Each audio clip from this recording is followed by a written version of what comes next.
National ಎಕ್ಸ್‌ಪ್ರೆಸ್‌ಗೆ ಸ್ವಾಗತ. ನಾನು ರಂಜಿತಾ ರೇವಣ್ಣ. ರಾಜ್ಯಸಭೆಯ 37 ಸ್ಥಾನಗಳಿಗೆ ದ್ವೈವಾರ್ಷಿಕ ಚುನಾವಣೆ ಮಾರ್ಚ್ 16ರಂದು ನಡೆಯಲಿದೆ ಅಂತ ಚುನಾವಣಾ ಆಯೋಗ ಬುಧವಾರ ಪ್ರಕಟಿಸಿದೆ. ಏಪ್ರಿಲ್ನಲ್ಲಿ ವಿವಿಧ ದಿನಾಂಕಗಳಲ್ಲಿ ಈ ಸ್ಥಾನಗಳು ಖಾಲಿಯಾಗುತ್ತಿವೆ.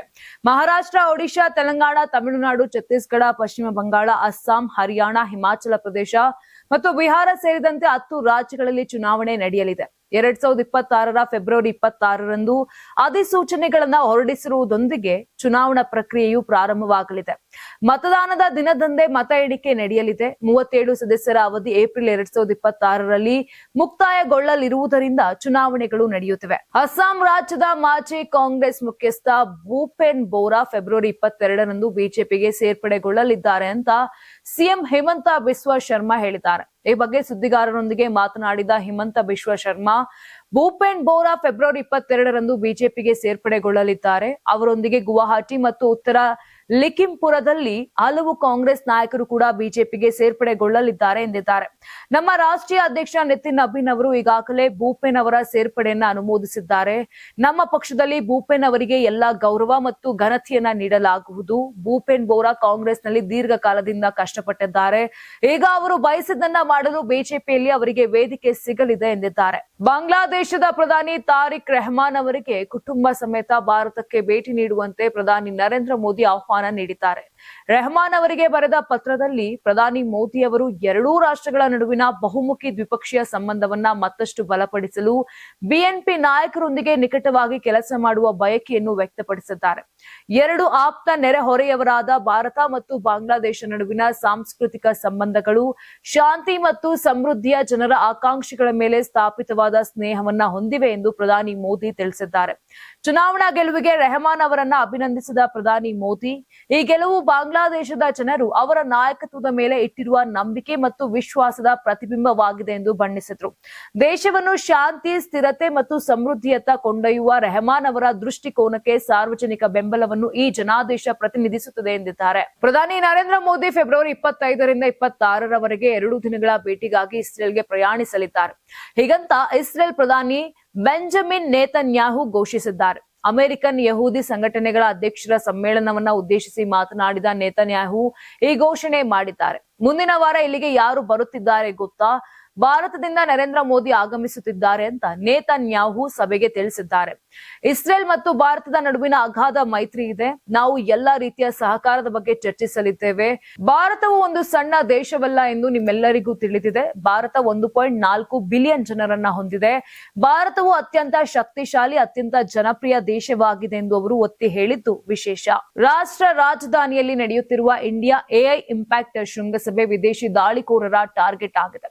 ಸೈಬರ್ ಬೆದರಿಕೆ ಬಗ್ಗೆ ಗುಪ್ತಚರ ವರದಿ ಬೆನ್ನಲ್ಲೇ ಏಜೆನ್ಸಿಗಳಿಗೆ ಉನ್ನತ ಮಟ್ಟದ ಭದ್ರತೆ ಅಲರ್ಟ್ ನೀಡಲಾಗಿತ್ತು. G20 ಗ್ರೇಡ್ನ ಬಹು ಹಂತದ ಸೈಬರ್ ಭದ್ರತಾ ವ್ಯವಸ್ಥೆ ಮಾಡಲಾಗಿದೆ. ಫೆಬ್ರವರಿ 20ರಂದು ಶೃಂಗಸಭೆ ಮುಕ್ತಾಯ ಆಗುವವರೆಗೂ ಕೂಡ ಇದು ಜಾರಿಯಲ್ಲಿರುತ್ತದೆ ಎಂದು ಕಾರ್ಯಾಚರಣೆಗಳ ಮೇಲ್ವಿಚಾರಣೆಯ ಹಿರಿಯ ಸೈಬರ್ ಭದ್ರತಾ ಅಧಿಕಾರಿಯೊಬ್ಬರು ತಿಳಿಸಿದ್ದಾರೆ. ಸರ್ಕಾರಿ ಕಟ್ಟಡಗಳು ಮತ್ತು ಶೃಂಗಸಭೆ ಸಂಬಂಧಿತ ವ್ಯವಸ್ಥೆಗಳನ್ನ ಗುರಿಯಾಗಿಸಿಕೊಂಡು ಸಂಘಟಿತ ಡಿಜಿಟಲ್ ದಾಳಿಗಳ ಬಗ್ಗೆ ಎಚ್ಚರಿಕೆ ನೀಡಲಾಗಿದೆ.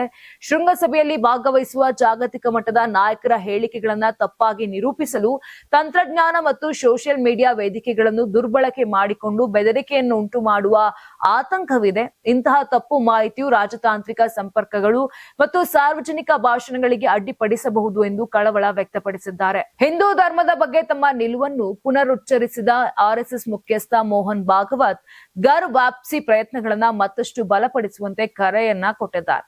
ಜೊತೆಗೆ ಹಿಂದೂ ಕುಟುಂಬಗಳು ಕನಿಷ್ಠ 3 ಮಕ್ಕಳನ್ನ ಹೊಂದಬೇಕು ಎಂಬ ಅಭಿಪ್ರಾಯವನ್ನು ವ್ಯಕ್ತಪಡಿಸಿದ್ದಾರೆ.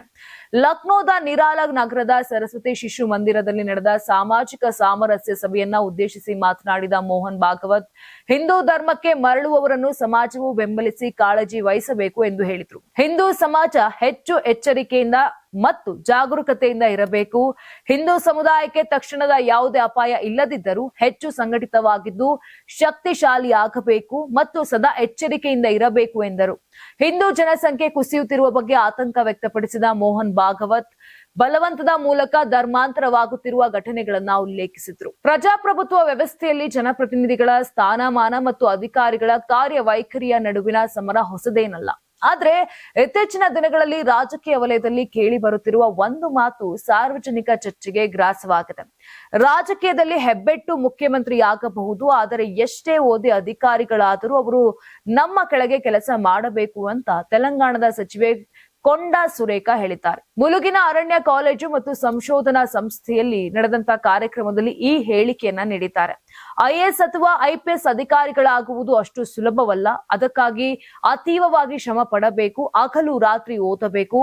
ಅಷ್ಟೆಲ್ಲ ಕಷ್ಟಪಟ್ಟು ಅಧಿಕಾರಿಗಳಾದ ಮೇಲೂ ಅಂತಿಮವಾಗಿ ಅವರು ಅಂದ್ರೆ ರಾಜಕಾರಣಿಗಳ ನಿರ್ದೇಶನದಂತೆ ನಡೆಯಬೇಕು ಎಂದು ಹೇಳಿದ್ದಾರೆ.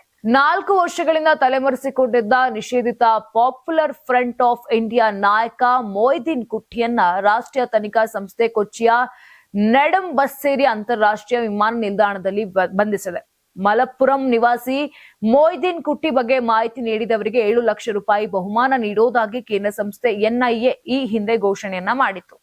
ಭಯೋತ್ಪಾದಕ ಚಟುವಟಿಕೆಗಳು ಮತ್ತು ಸಶಸ್ತ್ರ ಗಲಭೆಗಳಿಗೆ ಉಗ್ರರನ್ನ ಸಿದ್ಧಪಡಿಸುವಲ್ಲಿ ಆತ ಪ್ರಮುಖ ಪಾತ್ರ ವಹಿಸುತ್ತಿದ್ದಾನೆ ಎಂದು ಕಂಡುಬಂದ ನಂತರ ಆತನನ್ನ ಬಂಧಿಸಲು ಶೋಧ ಆರಂಭಿಸಲಾಗಿತ್ತು.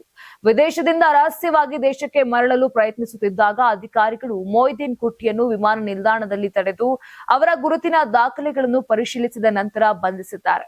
ಗ್ರಾಹಕರಿಗೆ ತ್ವರಿತವಾಗಿ ವಸ್ತುಗಳನ್ನು ತಲುಪಿಸುವ ಕ್ವಿಕ್ ಕಾಮರ್ಸ್ ಪ್ಲಾಟ್ಫಾರ್ಮ್ ಬ್ಲಿಂಕಿಟ್ ಈಗ ಕಾನೂನು ಸಂಕಷ್ಟಕ್ಕೆ ಸಿಲುಕಿದೆ. ದೆಹಲಿಯಲ್ಲಿ ನಡೆದ 2 ಪ್ರತ್ಯೇಕ ಕೊಲೆ ಪ್ರಕರಣಗಳಲ್ಲಿ ಬಳಸಲಾದ ಚಾಕುಗಳನ್ನ ಈ ಆಪ್ ಮೂಲಕವೇ ಖರೀದಿಸಲಾಗಿದೆ ಎಂಬ ಆಘಾತಕಾರಿ ಮಾಹಿತಿ ಹೊರಬಂದಿದೆ. ಶಸ್ತ್ರಾಸ್ತ್ರ ಕಾಯ್ದೆಯ ನಿಯಮಗಳನ್ನು ಉಲ್ಲಂಘಿಸಿ ನಿಗದಿತ ಅಳತೆಗಿಂತ ದೊಡ್ಡದಾದ ಹಾಗೂ ಮಾರಕ ಚಾಕುಗಳನ್ನು ಮಾರಾಟ ಮಾಡಿದ ಆರೋಪದಡಿ ದೆಹಲಿ ಪೊಲೀಸರು ಬ್ಲಿಂಕಿಟ್ ವಿರುದ್ಧ ಎಫ್ಐಆರ್ ದಾಖಲಿಸಿದ್ದಾರೆ. ಪಶ್ಚಿಮ ದೆಹಲಿಯಲ್ಲಿ ನಡೆದ 2 ಕೊಲೆ ಪ್ರಕರಣಗಳ ತನಿಖೆ ನಡೆಸುವಾಗ ಪೊಲೀಸರಿಗೆ ಈ ಸ್ಫೋಟಕ ಮಾಹಿತಿ ಲಭ್ಯವಾಗಿದೆ. ಕೊಲೆ ಆರೋಪಿಗಳು ವಿಚಾರಣೆ ವೇಳೆ ತಾವು ಕೃತ್ಯಕ್ಕೆ ಬಳಸಿದ ಬಟನ್ ಚಾಕುಗಳನ್ನ ಬ್ಲಿಂಕಿಟ್ ಮೂಲಕ ಆರ್ಡರ್ ಮಾಡಿ ತರಿಸಿಕೊಂಡಿದ್ದಾಗಿ ಬಾಯ್ಬಿಟ್ಟಿದ್ದಾರೆ. ಕೇವಲ 699 ರೂಪಾಯಿಗಳಿಗೆ ಮಾರಾಟವಾಗುತ್ತಿದ್ದ ಈ ಚಾಕುಗಳನ್ನ ಬ್ಲಿಂಕಿಟ್ ತನ್ನ ಡಾರ್ಕ್ ಸ್ಟೋರ್ಗಳ ಮೂಲಕ ರಾಜಧಾನಿಯಾದ್ಯಂತ ಪೂರೈಸುತ್ತಿತ್ತು ಎಂಬುದು ತನಿಖೆಯಲ್ಲಿ ದೃಢಪಟ್ಟಿದೆ. ಪ್ರೇಯಸಿ ಕೈಕಾಲು ಕಟ್ಟಿ ಬಾಯಿಗೆ ಬಟ್ಟೆ ತುಂಬಿ ಉಸಿರುಗಟ್ಟಿಸಿ ಕೊಲೆ ಮಾಡಿ ಎದೆಯ ಮೇಲೆ ಕುಳಿತು ಚಾಕು ಮುರಿಯೋವರೆಗೂ ಕೂಡ ಇರಿದಿದ್ದ ಆರೋಪಿ ಪಿಯೂಷ್ ಕೊಲೆ ಬಗ್ಗೆ ಕೇಳಿದಾಗ ಮಾಧ್ಯಮದವರ ಮುಂದೆ ನಕ್ಕಿದ್ದಾನೆ. ಏನು ಆಗ್ಬೇಕು ಅದೇ ಆಗಿದೆ ಬಿಡಿ ಎಂದಿದ್ದಾನೆ. ಆರೋಪಿ ಪಿಯೂಷ್ ದಮ್ನಾಟಿಯ ಈ ಕೃತ್ಯ ಎಸಗಿದ ಕಾರಣ ಕೇಳಿದಾಗ ಯಾವುದೇ ಪಶ್ಚಾತ್ತಾಪ ವ್ಯಕ್ತಪಡಿಸಿಲ್ಲ. ಸುದ್ದಿ ಸಂಸ್ಥೆಯ ಒಂದಕ್ಕೆ ಹೇಳಿಕೆ ನೀಡುವಾಗ ಆತನ ಮುಖದಲ್ಲಿ ನಗು ಇತ್ತು. ಎಲ್ಲವನ್ನೂ ಮರ್ತ್ಬಿಡಿ, ಆಗಬೇಕಾಗಿರುವುದು ಆಗಿದೆ, ನೀವು ತಿಳಿದುಕೊಂಡು ಏನ್ ಮಾಡ್ತೀರಿ ಅಂತ ಪ್ರಶ್ನಿಸಿದ್ದಾನೆ. ಮತ್ತಷ್ಟು ಪ್ರಶ್ನೆಗಳನ್ನ ಕೇಳಿದಾಗ ಸಮಯ ಬಂದಾಗ ಎಲ್ಲವನ್ನೂ ಹೇಳುತ್ತೇನೆ ಎಂದು ಹೇಳಿದ್ದಾರೆ. ಇನ್ನೊಂದು, ವಿಚಾರಣೆಯ ಸಮಯದಲ್ಲಿ ಅವನು ಶವದ ಮೇಲೆ ಲೈಂಗಿಕ ದೌರ್ಜನ್ಯ ಎಸಗಿ ಬಟ್ಟೆ ಬದಲಾಯಿಸಿ ಪರಾರಿಯಾಗಿದ್ದಾನೆ ಅಂತ ಒಪ್ಪಿಕೊಂಡಿದ್ದಾನೆ. ಯುವತಿಯನ್ನ ಬೆತ್ತಲೆಯಾಗಿ ಬಿಟ್ಟು ಪರಾರಿಯಾಗಿದ್ದಾನೆ. ನೋಡಿದ್ರಲ್ಲ, ಇದಿಷ್ಟು ಆಗಿತ್ತು ಇಂದಿನ ದೇಶದ ಪ್ರಮುಖ ಸುದ್ದಿಗಳು. ನಾಳೆ ಮತ್ತೆ ನ್ಯಾಷನಲ್ ಎಕ್ಸ್ಪ್ರೆಸ್ ನಲ್ಲಿ ಭೇಟಿಯಾಗೋಣ. ನೋಡ್ತಾ ಇರಿ ಕರ್ನಾಟಕ ಟಿವಿ, ಇದು ಕನ್ನಡಿಗರ ಧ್ವನಿ. ನಾನು ನಿಮ್ಮ ರಂಜಿತಾ ರೇವಣ್ಣ. ಧನ್ಯವಾದ. Karnataka TV leader awards 2025 best MLA nomination ಹಳೆ ಮೈಸೂರು ವಿಭಾಗ ಡಾಕ್ಟರ್ ರಂಗನಾಥ್ ಕುಣಿಗಲ್ ಕ್ಷೇತ್ರ, ಸುರೇಶ್ ಗೌಡ ತುಮಕೂರು ಗ್ರಾಮಾಂತರ ಕ್ಷೇತ್ರ, ಸಿಎನ್ ಬಾಲಕೃಷ್ಣ ಶ್ರವಣಬೆಳಗೊಳ ಕ್ಷೇತ್ರ, ಗಣಿಗ ರವಿಕುಮಾರ್ ಮಂಡ್ಯ ಕ್ಷೇತ್ರ, ದರ್ಶನ್ ಪುಟ್ಟಣಯ್ಯ ಮೇಲುಕೋಟೆ ಕ್ಷೇತ್ರ, ಡಿ ರವಿಶಂಕರ್ ಕೆಆರ್ ನಗರ ಕ್ಷೇತ್ರ, ಕೆಎಚ್ ಪುಟ್ಟಸ್ವಾಮಿ ಗೌಡ ಗೌರಿಬಿದನೂರು ಕ್ಷೇತ್ರ, ಸಿಮೆಂಟ್ ಮಂಜುನಾಥ್ ಸಕಲೇಶ್ಪುರ ಕ್ಷೇತ್ರ, ಮಂತರ್ ಗೌಡ ಮಡಿಕೇರಿ ಕ್ಷೇತ್ರ, ಜಿಡಿ ಹರೀಶ್ ಗೌಡ ಹುಣಸೂರು ಕ್ಷೇತ್ರ, ಸಮೃದ್ಧಿ ಮಂಜುನಾಥ್ ಮುಳಬಾಗಿಲು ಕ್ಷೇತ್ರ, ಪ್ರದೀಪ್ ಈಶ್ವರ್ ಚಿಕ್ಕಬಳ್ಳಾಪುರ ಕ್ಷೇತ್ರ. ಕರ್ನಾಟಕ ಟಿವಿ ವಾಟ್ಸ್ಆಪ್ ಚಾನೆಲ್ ಮೂಲಕ ವೋಟ್ ಮಾಡಿ ಹಾಗೂ ಇವರಲ್ಲಿ ಬೆಸ್ಟ್ ಎಂಎಲ್ಎ ಯಾರು ಕಮೆಂಟ್ ಮಾಡಿ. ನೀವು ಸಣ್ಣ ಆಗ್ಬೇಕಲ್ವಾ? ಅದು ಒಂದು ಉತ್ತಮ ಆಹಾರದಿಂದ ಸಣ್ಣ ಆಗ್ಬೇಕಲ್ವಾ? ಪ್ರತಿದಿನ ನಮ್ಮ ಜೀನಿ ಸ್ಲಿಮ್ ನ ಯೂಸ್ ಮಾಡಿ ಯಾವುದೇ ಸೈಡ್ ಎಫೆಕ್ಟ್ ಇಲ್ದಂಗೆ ನೀವು ಸಣ್ಣ ಆಗ್ತೀರಾ.